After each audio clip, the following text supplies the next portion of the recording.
उपज मंडी कार्यालय में एसडीएम विजय राय द्वारा एसआईआर पुनरीक्षण से संबंधित बैठक।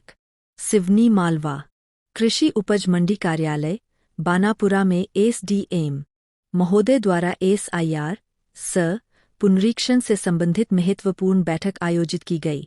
आगामी निर्वाचन को दृष्टिगत रखते हुए इस कार्यशाला का मुख्य उद्देश्य मतदाता सूची को और अधिक सटीक, अद्यतन एवं त्रुटि रहित बनाना है। लोकतंत्र का सबसे मजबूत आधार मतदाता सूची की पारदर्शिता और प्रामाणिकता सुनिश्चित करना हम सभी की प्राथमिक जिम्मेदारी है। बैठक में निम्न प्रमुख बिंदुओं पर विस्तार से चर्चा की गई। मतदाता सूची का अद्यतन एवं शुद्धिकरण, मतदाताओं की पहचान व पते की पुष्टि, त्रुटियों का त्वरित सुधार एवं सत्यापन, प्रत्येक पात्र मतदाता को मतदान के लिए प्रेरित करना हमारा संकल्प, सशक्त लोकतंत्र, सटीक मतदाता सूची। तो जो 2003 की मतदाता सूची है, सबसे पहले 25 की मतदाता सूची का उससे मिलान करना है। अब मान लीजिए हमारे यहाँ कोई मतदान केंद्र संख्या 1, भाग संख्या 1, उसमें 1000 वोटर, 1000 वोटर में आज की तारीख में जो 1000 वोटर है उसमें से लगभग 600 या 700 वोटर 2003 की मतदाता सूची में भी थे, जिनका आसानी से मिलान हो जाता है। अब बचते हैं लगभग 250-300 वोटर। उसमें ऐसे वोटर हो सकते हैं जो कुछ बहुएं होंगी जो 2003 के बाद हमारे यहाँ आए होंगी, जिनकी उम्र या तो 40 से कम है, तो उनका नाम 2003 की सूची में मिलेगा ही नहीं, लेकिन उनके माता पिता का नाम मिल जाएगा, और वो भी कहाँ मिलेगा, जहां से वो आए।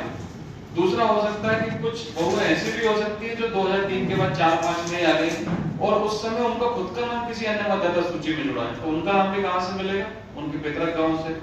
तो कुछ ऐसे वो मतदाता अपने यहाँ हो सकते हैं। दूसरे मतदाता ऐसे हो सकते हैं जो किराए से यहाँ रहते हो, किराए से रहते हो लेकिन उनका पितरक मकान कहीं और हो। तो कैटेगरी 2 है, एक तो 40 साल से कम और एक 40 साल से अधिक।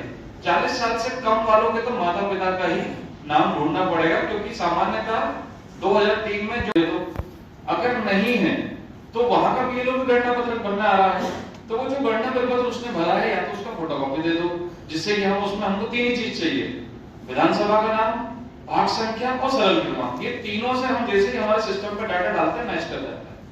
तो या तो ये दे दे, या तो वो बीएलओ का ये फॉर्म उपलब्ध कराते, या बीएलओ से बात कराते। तो बीएलओ ने जो उनके माता पिता को वहां पे ऐड किया है, जैसे मान लीजिए यहाँ की कोई बहू बेटी है, वो शादी होकर के कहीं अन्य जगह गई, मान लीजिए नसरुल्लागंज में कोई यहाँ से गया, तो नसरुल्लागंज में जब वहां के बीएलओ काम कर रहे होंगे उसके लिए, तो उसका नाम नहीं मिल रहा होगा, लेकिन उसके माता पिता का काम हमारे यहाँ के बीएलओ ने पहले ही मैपिंग का कर दिया है।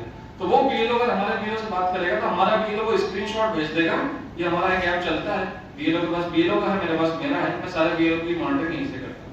तो बीएलओ को स्क्रीनशॉट भेजेगा और वहां का बीएलओ उसमें एंट्री कर देगा, जिससे कि इजीली उसका पूरा डाटा वहां पे मैच हो जाएगा और उसकी मैपिंग हो जाएगी।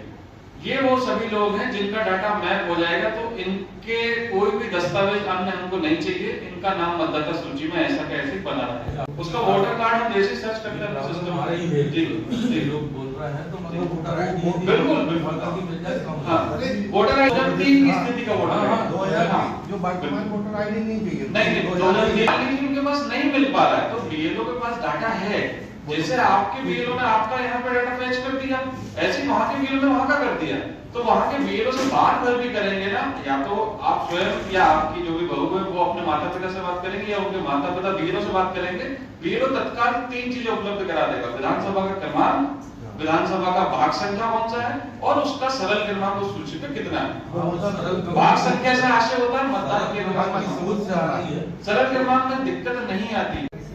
कोई भी एक दस्तावेज, या उसके पास कोई जन्म तिथि के संबंध में कोई अपना स्थायी जाति निवास प्रमाण पत्र कोई मान्य किया है, और ऐसे लगभग टोटल 11 दस्तावेज है। जन्म प्रमाण पत्र, मार्कशीट, 10वीं अथवा उससे अधिक की मान्य है, उससे कम की मान्य है, बोर्ड या उससे अधिक की कोई भी मान्य है, लेकिन बोर्ड से कम 10th बोर्ड से कम की मान्य नहीं है। तो अंक सूची, जन्म प्रमाण पत्र, जाति प्रमाण पत्र, सरकारी सेवा में होने संबंधित उसका आइडेंटिटी कार्ड, ऐसे लगभग 11 दस्तावेज हैं जिसको पूर्ण रूप से मान्य किया है। अगर उनका मैपिंग नहीं भी हो पाता है और वो हमारे नोटिस मिलने के बाद ये दस्तावेज दे देता है, तो उसका काम हो जाएगा, उसका नाम नहीं कटेगा। लेकिन हमारा प्रयास यही होना चाहिए कि हमको नोटिस देने की जरूरत ना पड़े।